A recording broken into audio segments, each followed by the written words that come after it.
Hello, Mr. Greg Eddles.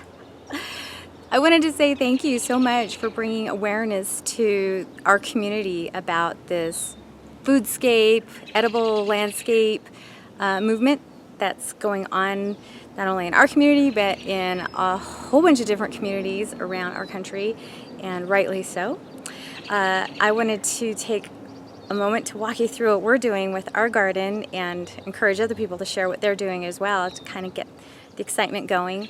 We have our garden in our front yard because it's the only place that we have enough sunshine to grow a garden, a vegetable garden. And so I'm going to take you on a tour. The whole backyard of our house is covered in shade with shade trees and stuff, so it's in our front yard, and because of that we made our garden more landscapey, so to speak, so it's prettier. And we've been working on this garden for the last couple of years.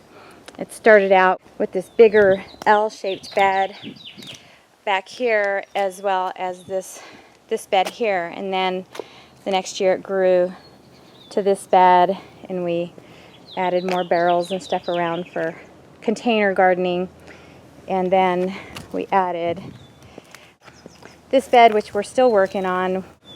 We're in the process of making it look nicer on the outside of the bed here. But we've got our garlic here, which is just about ready to pull up.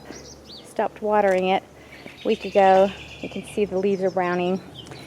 But when this garden is in full bloom, it is huge. All the plants are huge, and it's really beautiful. Here we've got artichoke plants, and we've got sage growing to attract a bunch of bees. I don't know if you can see the bees flying around, but there's always a ton of bees. And then we have our herb garden over here, and got a wonderful new addition to our garden this year. These are Wasabi Arugula plants, believe it or not. They're spicy. If you've never had them before, they're wonderful. They're a hybrid between horseradish and arugula plants, so it definitely has a spicy taste to it. And then all of these plants here will get nice and big over time. We got a bunch of beets and onions and lots of green beans and kale.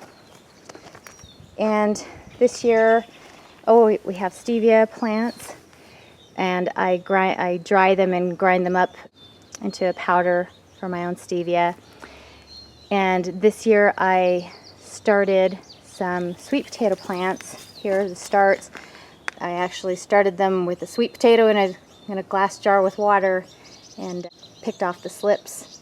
And now I've got them here, and I'm going to be transplanting these into this new bed back here that we have. We still need to work on it a little bit.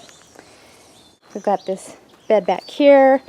We're using a garbage can for our tomato plant this year. And we've got Brussels sprouts growing, and fennel, and pole beans. So we've got a lot growing. And then we also started planting these steppable plants. These are thyme, and they're great because we don't have to mow them, and it'll fill into the spaces in between all of the beds really nicely and add a bunch of pretty green to the garden over time. So it's just a matter of patience. And then up here we have our wonderful Lovage plant, which is like it tastes like celery. You use it like celery. It's got wonderful digestive properties to it. And this will get about 6 feet tall, which is pretty amazing. They have wonderful celery-like stalks as well. And you know, our garden we love organic gardening. We love being able to grow vegetables without pesticides and all that kind of stuff. So this is exciting to spread the word and help educate other people how to do this as well. It's really fun to do for me anyway. It's just, you know, it's not a huge garden, but it's for my husband and I, and our family, our small family, when the kids come over. My husband is 65, and his name's also Greg Fine. I think you know him, and I'm almost 50, so having raised beds has been really wonderful for us.